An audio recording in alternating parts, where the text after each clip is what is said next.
Surrey RCMP responded to a serious assault Friday afternoon that appeared to have been a robbery gone south that literally ended in flames. It happened at this currency exchange shop right across the street from Surrey Central SkyTrain station. Now, police have just confirmed to us that an arrest has been made in connection to the two incidents. I'm here in front of Queen Elizabeth Theatre, and as you can see behind me, the entire plaza has been blocked off by police tape.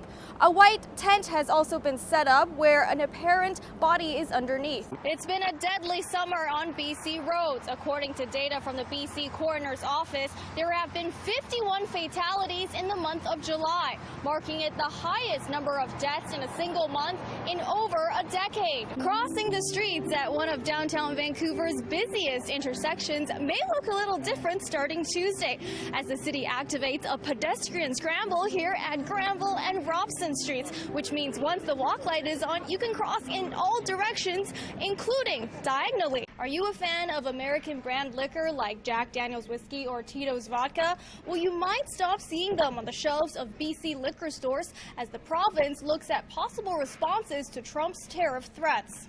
The 2024-2025 ski season is officially underway here at Cypress Mountain earlier than anticipated, and eager snowboarders and skiers like myself couldn't wait to get their first runs in. Let me tell you, the energy in here just proves that just because the Canucks aren't playing on home ice, it doesn't mean the Canucks fans don't get to experience the same thing. Now just take a look at them. We're just waiting for period 3 to start. Canucks are up 2-0, and the crowd in here is just so excited and so ecstatic to be able to watch the game from the big screen from inside Rogers Arena. The long version of All Too Well. 10-minute version. That's also my favorite song. Oh my gosh, what are the odds? Thank you so much, Steve. Oh yeah, so we're going to be seeing a lot of VPD officers on the streets tonight. Go to one of them if you need help. There's also additional TransLink workers at SkyTrain stations to help you with directions, reminding everyone to have fun and stay safe. Welcome to City News at 11. I'm Cecilia Hua. Well, it was another busy day on the campaign trail for party leaders ahead of Election Day next week. After months of construction, congestion, and complaints from commuters, traffic flow on a major corridor of Oak Street has returned to normal. Our Jack Morris has more. Our top story tonight, we're now learning more details about the tragic accident on the Patello Bridge last night that claimed the lives of 3 people. Move over! Hang up! Move over! A terrifying scene as more than 10 gunshots rang out inside a 7-Eleven in downtown Vancouver Wednesday morning.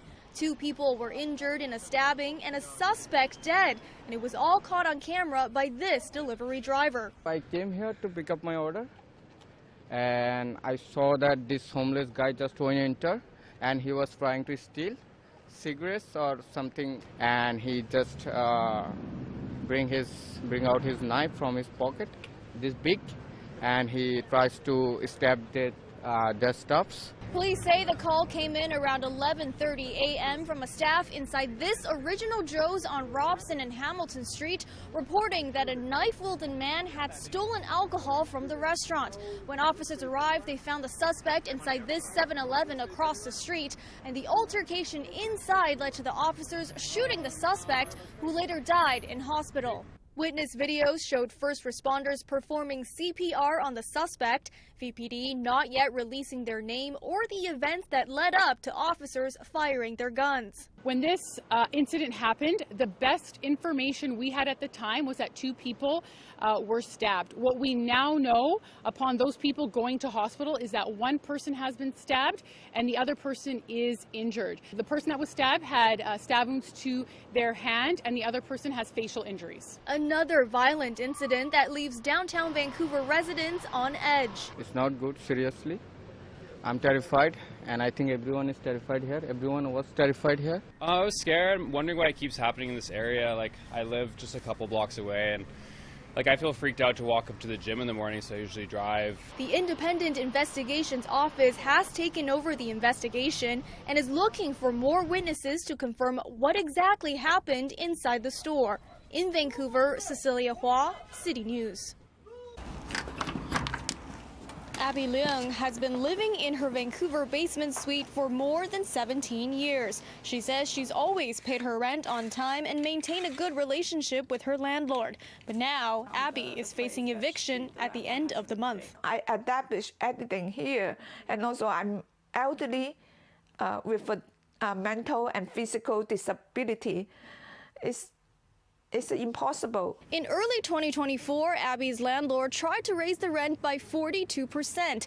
The legally allowed rent increase at the time was only 3.5%. Abby agreed to a 24% rent hike, and in September, she was served her first eviction notice. My rent is not the market price, and if she went out the price, she could double the rent. I was so anxious and nervous, and also so depressing.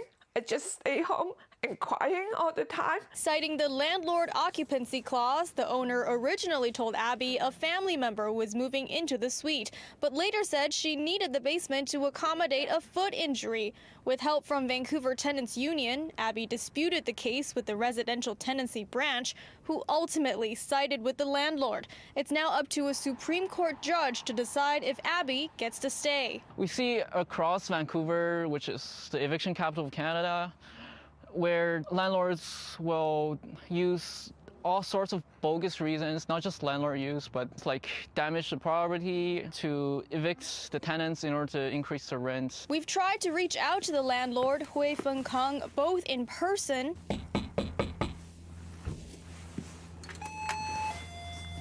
and over the phone.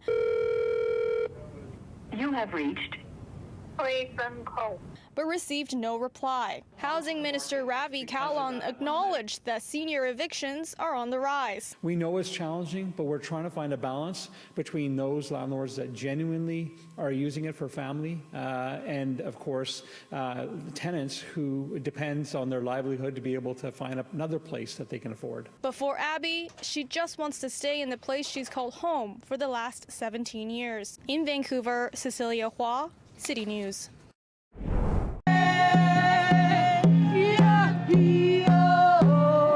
Here on the downtown east side, hundreds have joined in on the 34 Women's Memorial March. They're here to honor the lives of the missing and murdered Indigenous women and to grieve the loss felt by their family and loved ones. I worked 35 years down here. I had a daughter who was stabbed multiple times in the stomach.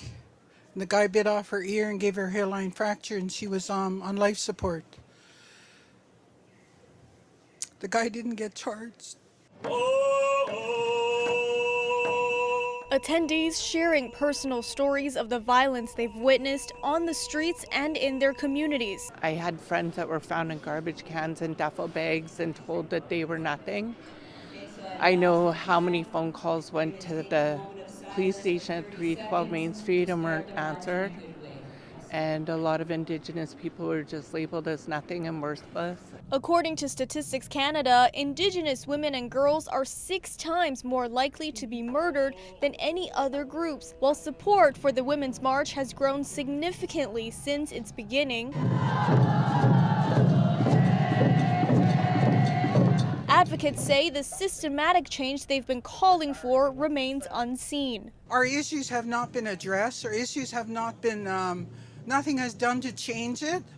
And we continue to fight for our homes, for our children, for ourselves, for our daily lives. I'm hoping I'm not going to say this in another 30 years. The family of Chelsea Poorman, a Cree woman last seen in downtown Vancouver in 2020 and whose remains were found 2 years later, calling for answers and police accountability. I think any form of communication at this point would be really appreciated. It is overwhelming and it does sadden me to know that there are so many of them, and it's just like, when will things change? An investigation into the VPD's handling of Poorman's case is underway. In Vancouver, Cecilia Hua, City News.